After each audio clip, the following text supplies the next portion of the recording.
আজ বানাবো মজাদার আলু ভরা রুটি, যেটা খেতে খুবই সুস্বাদু। ছেলে মেয়েদের টিফিনের জন্য এটা একদম পারফেক্ট। এর জন্য 1 কাপ ময়দা, অল্প নুন এবং অল্প রিফাইন তেল দিয়ে ভালো করে মাখিয়ে নেব। তারপর অল্প অল্প করে জল দিয়ে মেখে একটা ডো করে নেব। তারপর ডোয়ের ওপর অল্প তেল মাখিয়ে কিছুক্ষণের জন্য রেখে দেব। তারপর আগে থেকে সেদ্ধ করে রাখা আলুগুলোকে ভালো করে মেখে নেব এবং তারপর অল্প নুন, শুকনো লঙ্কা ভাজা এবং পেঁয়াজ ভাজা দিয়ে ভালো করে মাখিয়ে নেব। এরপর অল্প চাট মশলা দিয়ে ভালো করে মাখিয়ে নেব। তারপর ওই ডো থেকে কয়েকটি লেচি কেটে নেব। তারপর ময়দা গুঁড়ি ছড়িয়ে একটা রুটি বেলে নেব ভালো করে। এরপর অল্প তেল দিয়ে রুটিগুলোকে এপাশ ওপাশ করে উল্টে ভালো করে ভেজে নিতে হবে।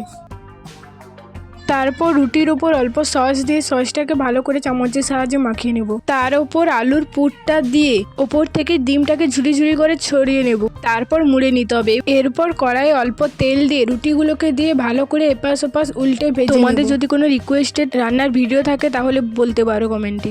আর ভিডিওটি যদি ভালো লেগে থাকে তাহলে লাইক, কমেন্ট, শেয়ার ও সাবস্ক্রাইব করতে ভুলবেন না।